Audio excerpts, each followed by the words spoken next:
Welcome to The Explainer. Today, we're unpacking the story of recovery.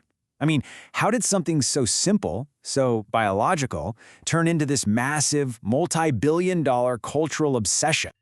You've seen it, right? It's literally everywhere. Ice baths, those fancy wearables, infrared saunas, the big compression boots. Recovery is this huge industry now. It's all over your social media, it's at your gym, and it's being sold as the antidote to our crazy modern lives. So the big question is, why now? Well, for one thing, we are just fried. We're facing this collective breaking point. For years, we glorified hustle culture, right? Rise and grind. But guess what? The bill finally came due. It got so bad that back in 2019, the World Health Organization had to officially recognize burnout as a real thing, an occupational phenomenon. All of a sudden, rest wasn't about being weak anymore. It was about pure survival. And at the very same time, our workouts got intense, like really intense. Think about high-intensity training, things like CrossFit. They basically brought these elite, pro-athlete-level workouts to everyday people. And you know what comes with that kind of intensity? A whole lot of injuries from overdoing it. And that created this massive market for anyone, and I mean anyone, who could promise a fix. And then, of course, came the tech. Technology made recovery something you could actually track. These wearables, your Whoop, your Oura Ring, they took recovery from this fuzzy, vague feeling, like, I feel tired today, and turned it into cold, hard data. Suddenly you've got readiness scores, sleep tracking. Rest literally became a game that you could win. So when you put it all together, it really begs the question, how did we get here? Is recovery really just this modern invention, something born out of our hustle culture? It definitely feels like it, right? Like some new trend from the last 10 years. But you know what? The real story? It goes back a lot further than you might think.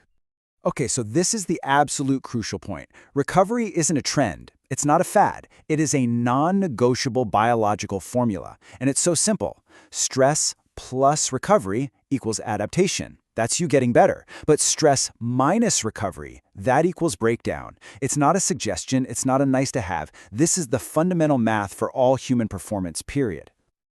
All right, let's dive into the science behind this. Because that formula, it's not just a good idea.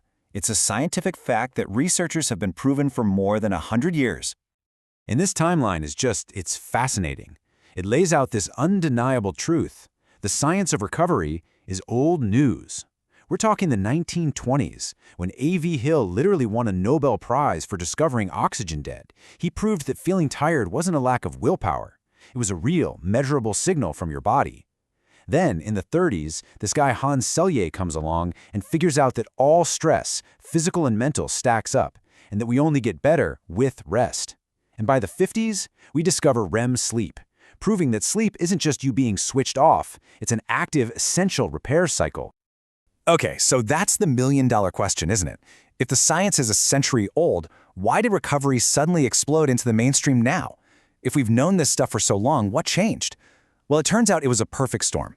3 huge cultural forces collided at just the right time and turned recovery into the buzzword it is today. So here's that perfect storm. First, you've got the rise of high-intensity workouts, which created a big problem, injuries, that desperately needed a solution.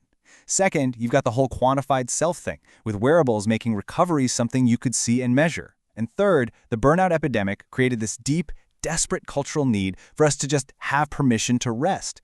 The combination of these 3 things, it made recovery feel absolutely essential, not just for pro athletes, but for literally anyone just trying to get through the week. All right, so with all the noise, all the marketing, and all the Instagram posts about fancy gadgets, how do you know what actually works? It's time to cut through the hype and build a simple pyramid of what really truly moves the needle. Okay, let's start at the bottom, the absolute foundation, and it is one thing: sleep.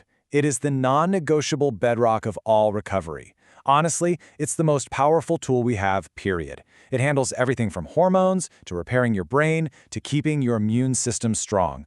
Let me be super clear. If you aren't getting this right, pretty much nothing else matters. Okay, so once you've got your sleep dialed in, the next level up is the basics: nutrition and hydration. Think of these as the raw materials for repair. They're the construction crews showing up to the job site.